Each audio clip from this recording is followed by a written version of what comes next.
Hello. ഇപ്പോൾ chapter 27 ആണ് നമ്മളെടുത്ത +2-ൻ്റെ. ഇനി നമ്മളെടുക്കാൻ പോകുന്നത് ചാപ്റ്റർ 27 മോഡ്യൂൾ 2-ലെ ചാപ്റ്റർ 27 മാനേജിങ് ദ ടെലിഫോൺ.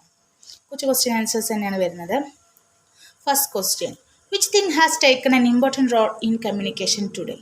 അതായത് ഇന്നത്തെ കാലത്ത് ഒരു കമ്മ്യൂണിക്കേഷൻ എന്നുള്ളത്, അതായത് പരസ്പരം എന്താ പറയുക, കമ്മ്യൂണിക്കേറ്റ് ചെയ്യുന്നതിൽ കൂടുതൽ ഇമ്പോർട്ടൻറ്റ് റോൾ എടുക്കുന്നത് ആരാന്നാണ് question. Answer, the telephone has taken important role in communication today.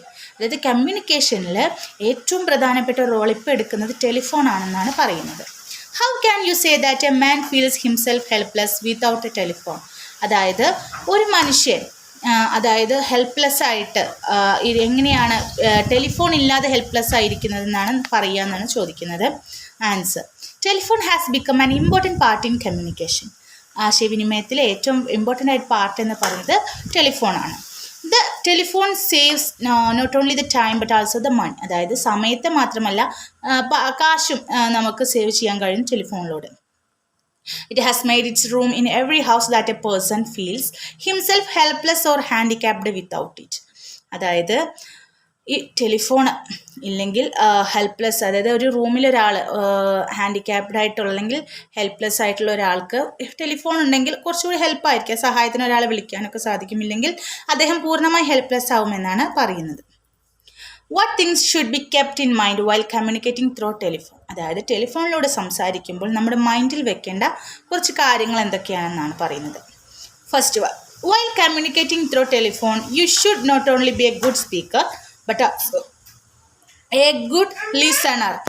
അതായത് നമ്മളൊരു കോൾ ചെയ്യുമ്പോൾ നമ്മൾ ഒരിക്കലും ഒരു സ്പീക്കർ മാത്രം, അതായത് സംസാരിക്കാൻ കഴിവുള്ള ഒരാൾ മാത്രമാവരുത്, നമ്മൾ ഒരു ഗുഡ് ലിസണർ കൂടി, അതായത് നന്നായിട്ട് ശ്രദ്ധിക്കുന്ന ഒരാൾ, അതായത് അപ്പുറത്ത് നിൽക്കുന്ന ആൾ പറയുന്നത് നമുക്ക് മനസ്സിലാവണം എന്നാണ് പറയുന്നത്. അതായത് നല്ലൊരു സ്പീക്കറും നല്ലൊരു ലിസണറും കൂടി നമ്മളാവണം.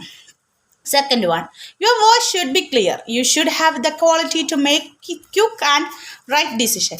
Your statement should be brief and to the point without sounding or rude.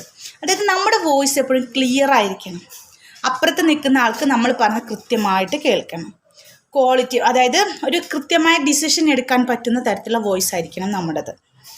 നമ്മുടെ സ്റ്റേറ്റ്മെൻറ്റ് നമ്മൾ പറയുന്നത് ബ്രീഫായിരിക്കണം, ചുരുക്കമായിരിക്കണം. അതുപോലെ നമ്മുടെ പോയിൻ്റ് ഒരിക്കലും റൂഡ്, അതായത് പരുക്കനായിട്ടല്ലാതെ ശാന്തമായിട്ടുള്ള രീതിയിലായിരിക്കണം നമ്മുടെ സംസാരം.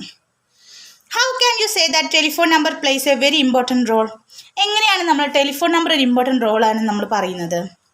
A receptionist does the work of a telephone operator, receiving incoming calls, transferring outgoing calls, helping people to get in touch, and in all this, telephone numbers play a very important role. അതായത് ഒരു receptionist ആണ്, അതായത് ഈ telephone ഓപ്പറേറ്ററായിട്ട് work ചെയ്യുന്നെങ്കിൽ അവർക്ക് എന്തൊക്കെ വരുന്നുണ്ട്? Receiving incoming call സ്വീകരിക്കണം, ഔട്ട് ഗോയിങ് കോൾ ചെയ്യണം, അതേപോലെ ആൾക്കാർ സഹായിക്കാനുള്ള ഫോൺ കോളുകൾ ചെയ്യണം. അതേപോലെ അതായത് പീപ്പിളിൻ്റെ എപ്പോഴും ടച്ച് ആയിരിക്കണം. അതായത് ടെലിഫോണിലൂടെ ഇങ്ങോട്ട് വരുന്ന കോളുകൾ, അങ്ങോട്ട് ആവശ്യമുള്ള കോളുകൾ, ആളുകളെ കോണ്ടാക്ട് ചെയ്യേണ്ട കാര്യങ്ങൾ, ഇതൊക്കെ റിസപ്ഷനിസ്റ്റ് ശ്രദ്ധിക്കണം എന്നാണ് പറയുന്നത്. അപ്പോൾ അതുകൊണ്ട് തന്നെ telephone numbers play very important role എന്നാണ് പറയുന്നത്. Who attends a number of calls and what is the significance of these calls? അതായത് ആരാണ് കൂടുതൽ കോൾസ് എടുക്കുന്നത്, അതായത് ഇതിന് സിഗ്നിഫിക്കൻസ് എന്തൊക്കെയാണെന്നാണ് ചോദ്യം. Receptionist has to attend a number of calls every day and these calls involve some giving and taking of information which has to be noted down. അതായത് receptionist ആണ് ഇങ്ങനെ കൂടുതൽ കോളുകൾ, അതായത് എവറി ഡേ കൂടുതൽ കോളുകൾ ചെയ്യേണ്ടി വരുന്ന റിസപ്ഷനിസ്റ്റ്. അതായത് നമ്മുടെ ഓർഗനൈസേഷനെ കുറിച്ച് അറിയാൻ വേണ്ടിയിട്ടായിരിക്കും ആളുകൾ വിളിക്കുന്നത്, അവരുടെ ഹെൽപ്പ് ചെയ്യേണ്ടി വരും, ചില ആളുകൾ നമ്മൾ അങ്ങോട്ട് വിളിക്കേണ്ടി വരും. അപ്പോൾ റിസപ്ഷനിസ്റ്റ് ആണ് കൂടുതൽ കോളുകൾ അറ്റൻഡ് ചെയ്യുകയും കൂടുതൽ ആവശ്യമെന്ന് ടെലിഫോൺ കൂടുതൽ ആവശ്യമെന്ന് റിസപ്ഷനിസ്റ്റ് ആണ്. അതെന്താണ്? Some giving and taking of information, അതായത് ഇൻഫർമേഷൻ എടുക്കുവാനും കൊടുക്കുവാനും സാധിക്കണം എന്നാണ് പറയുന്നത്. അതൊക്കെ നോട്ട് ചെയ്യുകയും വേണം. അതാണ് മാനേജിങ് ദ ടെലിഫോൺ എന്ന രീതിയിൽ. അത് റിസപ്ഷനിസ്റ്റിനെയും കൂടി ബാധിക്കുന്ന ആ രീതിയിലുള്ള ചാപ്റ്ററാണ് പറയുന്നത്. നമ്മൾ ഫസ്റ്റ് പറഞ്ഞ ചാപ്റ്ററിൻ്റെ ബാക്കി എന്ന് വേണം നമുക്ക് കരുതാൻ. അതാണ് മാനേജിങ് ദ ടെലിഫോൺ എന്ന് ചാപ്റ്റർ 27 പറയുന്നത്. അപ്പോൾ അടുത്ത ക്ലാസ്സിൽ കാണും. താങ്ക്